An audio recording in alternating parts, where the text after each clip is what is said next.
Pertama-tama kita akan mencoba mencari peluang kita mendapatkan good coffee dengan simulasi.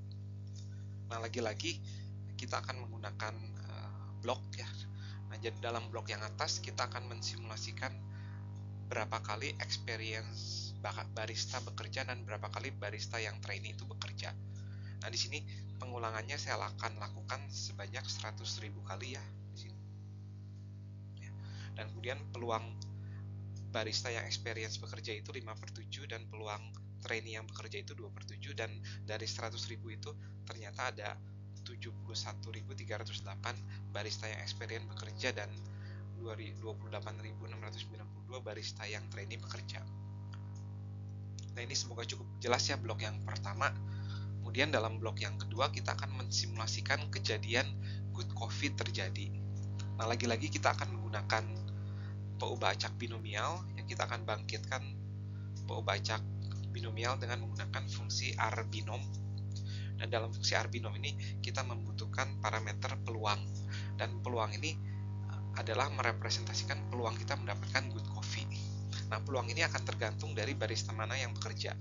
Nah, di sini ada dua nilai, 0,15 sama 0,15. Nah, jika barista yang experience itu yang bekerja, maka kita akan menggunakan 0,15. Karena dari slide sebelumnya, jika Anda ingat, jika barista yang experience bekerja, maka peluang good coffee yang terjadi itu 0,15. Sementara kalau barista yang trainee itu bekerja, peluang good coffee yang terjadi itu 0,5 gitu ya. Nah, jadi kita akan membangkitkan peubah acak R-binomial tergantung dari barista mana yang bekerja, dengan peluangnya itu berbeda-beda setiap barista yang bekerja. Nah, ini kita akan ulang sebanyak 10 pangkat 5 kali. Nah, hasilnya kita akan bagi dengan 10 pangkat 5 sehingga nilai inilah yang adalah yang ditanyanya ya. Peluang good coffee itu terjadi adalah 0,25. Karena R-binom itu peluang suksesnya itu adalah 1. Nah, berarti peluang good coffee terjadi itu ada di kejadian 1. Jadi peluang good coffee itu terjadi adalah 0,25087. Nah, ini adalah jawaban dengan menggunakan simulasi. Nah, kita akan coba jawab dengan menggunakan teorema Bayes.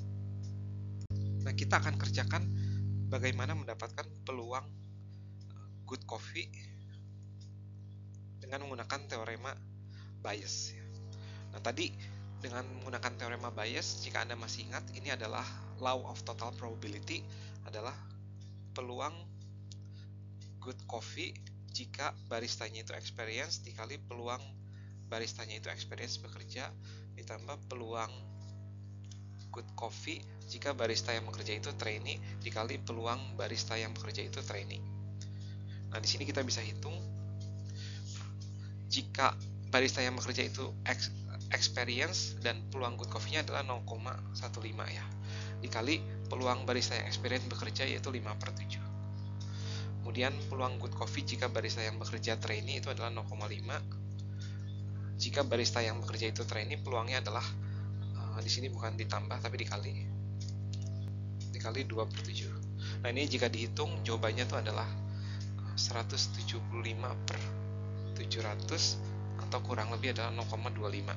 Dan jawaban ini adalah mirip dengan jawaban yang kita dapatkan dengan melalui metode simulasi. Dan ini adalah jawabannya eksaknya, jawabannya aslinya itu yang ini. Yang simulasi itu adalah hampirannya. Masih mengenai masalah kopi. Nah, sekarang terdapat informasi baru. Misalkan dalam suatu hari kita datang ke kafe tersebut dan kita mendapatkan satu gelas kopi yang kualitasnya itu excellent. Nah, kita ingin mengetahui peluang barista yang experience itu sedang bekerja pada hari itu. Nah, berarti di sini kita bisa simbolkan dulu sementara ya. Jadi B itu adalah kejadian di mana kopi yang kita dapatkan itu adalah excellence. Nah, kemudian saya definisikan A1 dan A2. A1 adalah kejadian di mana barista yang bekerja itu adalah experience. Dan barista yang bekerja di A2 itu adalah yang masih trainee. Nah, pertanyaannya dari soal ini itu adalah kita ingin mengetahui peluang A1 jika coffee yang kita dapatkan itu excellence. Nah, kita bisa jawab ini dengan teorema Bayes. Peluang B bersyarat A1 dikali peluang A1. Bagian bawahnya adalah peluang B. Nah, yang bagian bawah bisa kita hitung dengan menggunakan law of total probability. Jadi peluang dikali A1 ditambah peluang B bersyarat A2 dikali peluang A2. Nah, sekarang kita masukkan nilai-nilainya. Untuk yang peluang B bersyarat A1, peluang kita mendapatkan coffee yang excellence jika yang bekerja itu adalah experience barista adalah 0,8. Ya, tadi dari soal ya Bapak Ibu. Dan peluang barista yang bekerja di hari itu adalah yang experience itu adalah 5/7 dibagi. Nah, kemudian untuk yang bagian ini, peluang kita mendapatkan coffee yang excellence jika barista yang bekerja itu adalah trainee adalah hanya 0,2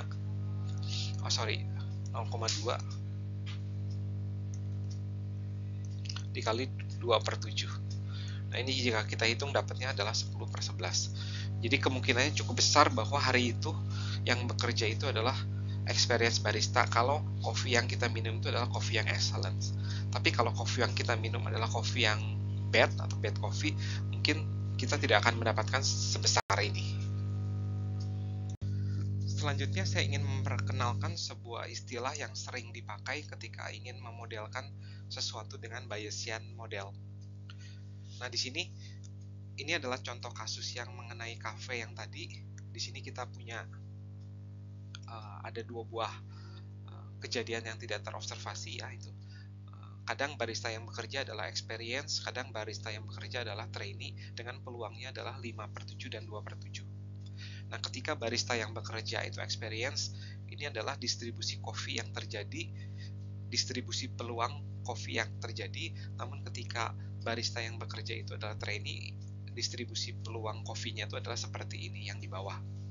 Nah, di sini saya mau berbicara tentang yang bagian sini. Nah, 5/7, 2/7 dalam konteks Bayesian ini adalah yang disebut dengan prior assumption. Jadi ada prior assumption. Nah, kemudian lawannya prior assumption itu adalah posterior assumption. Posterior resultnya itu apa? Namun untuk mendapatkan posterior assumption kita butuh data. Nah, datanya itu adalah ini, coffee-nya itu adalah excellence gitu ya. Nah, ketika kita mendapatkan coffee yang excellence, kita mendapatkan data baru sehingga peluang barista yang bekerja itu experience tadi adalah 10/11 dan peluang barista yang bekerja itu trainee itu 1/11 sekarang. Nah, ini adalah posterior assumption-nya ya. Jadi setelah kita mendapatkan data ini, posterior distribution dari experience atau baris experience ataupun trainee-nya sekarang udah bukan lagi 5/7 tetapi sekarang 10/11 dan ini 1/11. Nah, itulah yang disebut dengan posterior assumption setelah ada data. Nah, ini semoga cukup jelas ya.